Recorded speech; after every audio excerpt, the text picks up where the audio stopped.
नमस्कार दोस्तों, आपका बहुत बहुत स्वागत है फिर से एनालिसिस लेके आए रतन इंडिया पावर के बारे में। बड़ी चर्चा में है ये शेयर। जब मैं इसी वीडियो बना रहा था लोग मुझे कमेंट कर रहे थे, भाई ऐसे घटिया शेयर की वीडियो क्यों बना रहे हो, आपको और कोई काम नहीं है क्या, और कोई आपको स्टॉक नहीं मिल रहा है क्या। मैंने आपको कहा कि भाई मेरे पास में जितने स्टॉक सामने आएंगे, जिस स्टॉक पे आप चर्चा कर रहे हैं, जिस स्टॉक में आपकी पोजिशंस हैं, उस स्टॉक के ऊपर चर्चा करना, उसके ऊपर एनालिसिस करना मेरा फर्ज बनता है, मेरी ड्यूटी है जो मैं कर रहा हूँ। आपको लेना है या नहीं लेना आपकी मर्जी होनी चाहिए। प्योर एनालिसिस आप करेंगे, प्योर डिसीजन आपका होगा। विपुल ने वीडियो बनाई है, इसका मतलब ये नहीं कि आप उसको लेने वाले हैं। दोस्तों, चैनल पे अगर नए हैं तो चैनल को सब्सक्राइब कर लीजिए, बेल नोटिफिकेशन ऑन कीजिए ताकि कोई भी स्टॉक आपकी गिरफ्त से दूर ना हो। क्योंकि कंपनी के रिजल्ट का सीजन खत्म हो रहा है, अब चुनावी नतीजों का सीजन आने वाला है और उसके बाद जो बाजार में होगा वो हमारे आपके सामने से निकलेगा। बाद में मत किया कि बताया नहीं, है ना। तो प्लीज चैनल पे रहें और चैनल को सब्सक्राइब करें। अब बात करते हैं रतन इंडिया पावर की। जब इस स्टॉक को मैं आपके सामने लेके आया था, इसका स्टॉक सबसे पहले जो भाव था 7 रुपए के आसपास में था। इसके ऊपर कम से कम 3 या 4 वीडियो में पहले बना चुका हूं।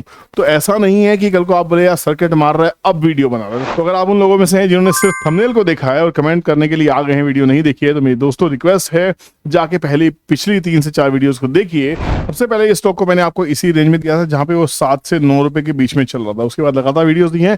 लेटेस्ट वीडियो आपको 10 रुपए के आसपास में दी थी। यहाँ पे भी लोग कह रहे थे भाई अब क्यों दे रहा है ना।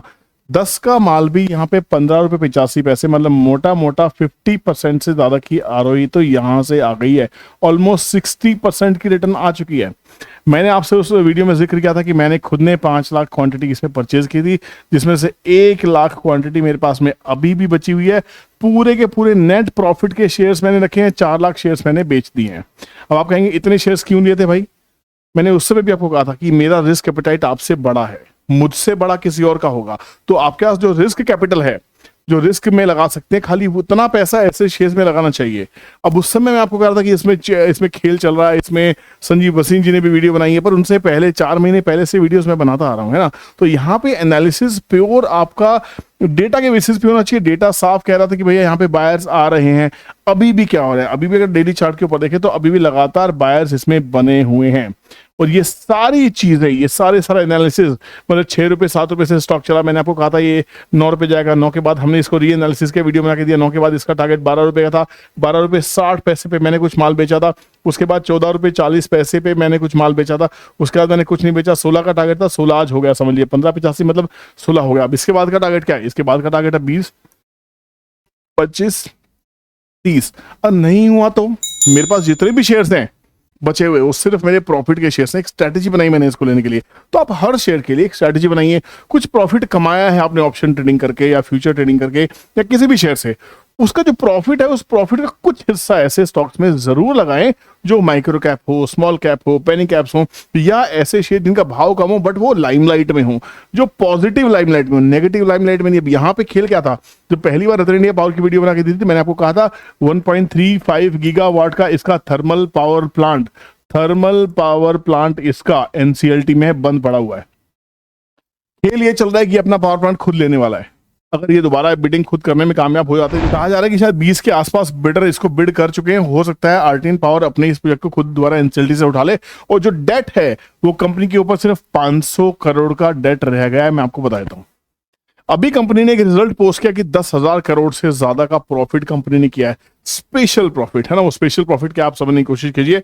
हम चलते हैं स्क्रीनर के ऊपर। मैंने आपको सब चीजें सिखाता हूं इस चैनल पे, तो चैनल को आप खुद भी देखिए, लोगों से शेयर भी कीजिए। तो यहाँ पे अगर आप देखते हैं पीएनएल की बात करते हैं, ये पीएनएल बड़ा क्लियर है, बहुत सिंपल है, बहुत अच्छा है। सबसे पहले किसी भी कंपनी की आप सेल्स देखा कीजिए। सेल्स है क्या, सेल्स जहां पे 2013 में सेल्स नहीं हुआ करती थी, वहीं बढ़ते बढ़ते 2020-21 के आसपास में 1560 करोड़ की सेल्स हुई, 3200 करोड़ की सेल हुई, 3200 करोड़ की सेल्स हुई, 3300 करोड़ की। मतलब ये क्वार्टर में सेल्स तो इनकी बढ़ी है, 100% कोई डाउट ही नहीं है।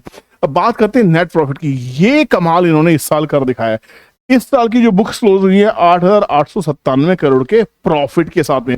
जो कंपनी लगातार 2,000 करोड़ के आसपास के लॉस में थी, वो अचानक से टर्न अराउंड 8,897 है। अब मैं आपको समझाता हूं कि टर्न अराउंड असली है या नहीं है। अब यहां पे एक स्पेशल एंट्री आपको दिख रही होगी, अदर इनकम। अदर इनकम की एक एंट्री है 10,976 करोड़ की। ये स्पेशल प्रॉफिट, ये प्रॉफिट नहीं है। ये प्रॉफिट है क्या, ये कोई सेल्स ही नहीं है। 3,000 करोड़ की सेल्स में 10,000 करोड़ का प्रॉफिट नहीं हो सकता। इतनी बड़ी इनकम पावर इंडस्ट्री के अंदर में नहीं। अगर ऐसा हो तो रतन इंडिया पावर 5,000 की होनी चाहिए। आज 20 रुपए के नीचे क्यों ट्रेड कर रहा है। तो ये जो है ये कुछ है, ये क्या कहानी है, जो इनका अमरावती वाला प्रोजेक्ट है, जो प्लांट है, उसको इन्होंने यहाँ पे सेटल किया है, उन्होंने इसको बुक्स में से हटाया है। तो कहानी क्या की है कि जो बुक्स के अंदर जो लॉसेस उसकी वजह से दिखाई दे रहे थे, 10,000 करोड़ के जो लॉसेस थे, जो बेसिकली कर रहे थे, वो यहाँ से राइट ऑफ हो गए। कहने का मतलब वो लॉसेस जो थे उन्होंने स्पेशल इनकम की तरह ट्रीट कर लिया, मतलब ये वन टाइम है, बार बार नहीं है, इससे बुक्स क्लीन नहीं हो गई। हालांकि बुक्स क्लीन हो गई, बट अब ये नहीं कह सकते कि अगले बार भी ये कंपनी 10,000 करोड़ का प्रॉफिट करने वाली है। आप समझिए, एक पावर प्लांट रनिंग है, दूसरा बंद पड़ा है, जो उसको चालू करने की बातें हो रही हैं।